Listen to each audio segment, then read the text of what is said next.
It's funny how YouTubers always start dramatic videos with a sigh, a big dramatic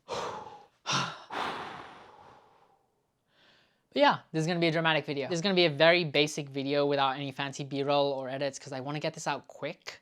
But I've been thinking about this for a long time. And if you're friends with me, I've probably talked about this at various stages, but it's time. I am leaving London forever. It's funny because I feel like I've gone through this exact situation and thoughts before, just 5 years ago in Montreal. It was such a struggle to get stability here in London. Then COVID happened, then my visa expired and I was technically stateless, and then I got sponsored, and then I got thrown into the housing crisis and was technically homeless for months, and then once that was solved, I started to really enjoy myself in London. I had a stable job, stable living situation, loads of travel and adventures, living my life. I was finally getting that at least 1 year of normal London that I had been yearning for since COVID. But it's been getting close to 2 years since that point, and I've had that year and a bit more to enjoy, and now I'm looking at everything else in my life. I've been miserable in London for ages with my career, with how lonely the city is, the cost of living getting unbearable, and the only real joys I get out of being here are from travel and things outside of work. This isn't a video about what I hate about London, there will be one of those. This is just what's going through my mind right now. I'm looking at my future in this city and all I see is a brick wall. My career is in something I'm not passionate about and I never want to work in this industry again. It's not going anywhere, the pay is terrible, also terrible in London in general, and it is destroying me. It saps me of all my energy and time. The company isn't doing well at the moment, there's been layoffs and there's been some pressure for me to leave as I'm getting moved off my main project and there's currently nowhere else to go. I know there's no chance in hell that I'm getting sponsored come the end of my visa in January, even if I wanted to stay. I've wanted to leave for so long, but after what happened in Montreal with everything falling apart at the last second and being forced to leave, I wanted to do things better this time round. Decide on where to go, secure a remote job beforehand, then with everything lined up, I pull the trigger. It's weird, but it's so much scarier this time around because it's a decision I have to make. It's not forced on me. If I did nothing, I would still be here. I don't need to do anything. It's all on me to take all the stability that I've built up over the last nearly 5 years and just throw it all away. Just fuck my entire life up on purpose and then up and leave to somewhere new. And I tried finding that job. I really did. I was in the running for a bunch of dream jobs, including getting to final round for being social media manager for Seek Discomfort, Yes Theory's merch brand. But after what seemed like a great interview and everything going for me, I didn't get it. It sucked.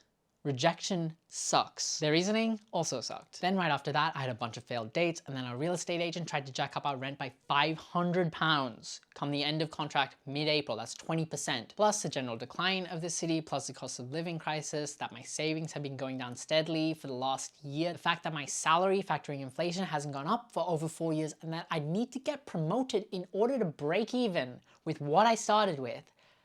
I hit a breaking point. This was last week. After spiraling, hitting rock bottom, and then picking myself back together, I started to look at it a different way. This is the perfect time. My rental contract is coming up in mid-April. I have to give 2 months of notice to the real estate agent if I'm leaving, which is in 4 days. My work is wrapping up in a very clean way come April. I have a moderate amount of savings. I'm almost 30. Fuck this shit. Every time I'm in the office, I'm just thinking, I don't want to die here. This cannot be my life. If I'm not gonna follow my passions now, then when? So I'm pulling the trigger and doing this on my own terms. I'm tired of waiting for the perfect opportunity to arise. I've nearly gotten it so many times. I'm just gonna jump into the deep end. I'm quitting my job, ditching my visa, packing all my belongings into storage, moving out and leaving London forever. Yep, starting with something that I've been dreaming about for years. I just booked a one-way ticket for £50 to, take a guess, Montreal. Yep. Now wait, I know what you're thinking. I'm not moving back. Don't worry or get excited. I'm going for the total solar eclipse on the 8th of April, which if you know me, you might have heard a little story where I tried flying to Chile in December 2020 to go see the last one. I flew all the way over there, got denied at the border, had my passport confiscated, and was sent straight back to London. Is a story so crazy that even I find it hard to believe that I did it sometimes. I remember it every now and then. I'm just like, I cannot believe I actually did that. But I did. It's been my dream to see one for the last 6 years since seeing a partial eclipse in Montreal in August 2018. So I just have to go. There's no question. After about 2 weeks in Montreal, I'm coming back to Europe, except I don't really know where yet. Maybe Paris, maybe Lisbon, maybe Tenerife, Barcelona would be a shout if I could get the visa. Please help me. But the idea is to stay somewhere using my Schengen visa for about 2 months before properly starting a working holiday or digital nomad visa. Have adventures, put all my energy into creativity and make more videos, finally. Catch up on photos. Maybe cycle from London to Lisbon. It's an idea. It's just an idea. I just want to live my life without time pressure. For work, I'm done with engineering as an industry. I want to work in what I'm actually passionate about, and that's in video, in social media, could do marketing or advertising, just creative and media. Another option is to get back into tech like I was in Montreal. That was really fun. Ideally a remote job, but looking at doing freelance work to get by in the interim. But I don't know where I'm gonna go yet. I've spent a lot of my time post-visa acquisition hopping between different countries on weekend trips to get a taste of life there. And instead of a sure decision, I'm left with a bunch of different good options. The plan kind of ends when I get to Montreal. The plan is basically no plan. And I kind of love that it's that way. Am I crazy? Let me know if I'm crazy. My parents don't know about this yet. They're gonna freak out when they watch this video. I would love to move to Paris, and the working holiday visa is easy to get, but I've heard countless stories about how impossible it is to find a place to live there. Even harder than here, especially without an actual French job. Portugal would be amazing, though with the working holiday visa there, I need to have basic proficiency in Portuguese, so I'd need to come in on a job seeker visa or something and maybe switch to digital nomad from there. Barcelona would be first choice, but the Spanish visas look impossible to get. A working holiday visa requires a job already lined up beforehand. Who designed that visa? Who made that decision? Really, like how does that make any sense? Spain, get it together, please. But if I do manage to get a remote job, then this Spain idea suddenly becomes feasible and gives a clear-cut path to residency, which is what I want in the end. EU residency or EU passport. If you can help with either of those, please let me know. If you have any advice between these different places, another suggestion, or have leads to help me with a job or even a flat, let me know in the comments or email here. I think Seek Discomfort made a huge mistake in not hiring me. So let's make them regret it together. But yeah, April 3rd is when I'm leaving this place. And honestly, as soon as I booked that flight to Montreal, it felt like a massive weight was just lifted off my shoulders. I've known London hasn't been for me for so long, and I've been stressing about this for over a year, but now it feels like everything is aligning and the time is right. I might sound like I'm crazy, but I feel like myself again. Even if I don't have a remote job lined up and ready, it's okay. There is no point in waiting for perfection. I booked my flight on Monday. I told my flatmates on Tuesday, which they received pretty well. Told my real estate agent. I was expecting to have to post my Insta stories about finding someone to take my room, have maybe 5-6 viewings, decide. Nope. My flatmate Lichia texted one friend and he was down. It took less than an hour to find somebody for my room and I didn't even do anything. I have to give work a month's notice, so they'll find out in a few weeks. But yeah, this is actually happening and I am so excited and terrified. Let's do this. I've already made the commitment, so I'm doing this. This isn't like Montreal, where everything fell apart at the last second. This is something I want.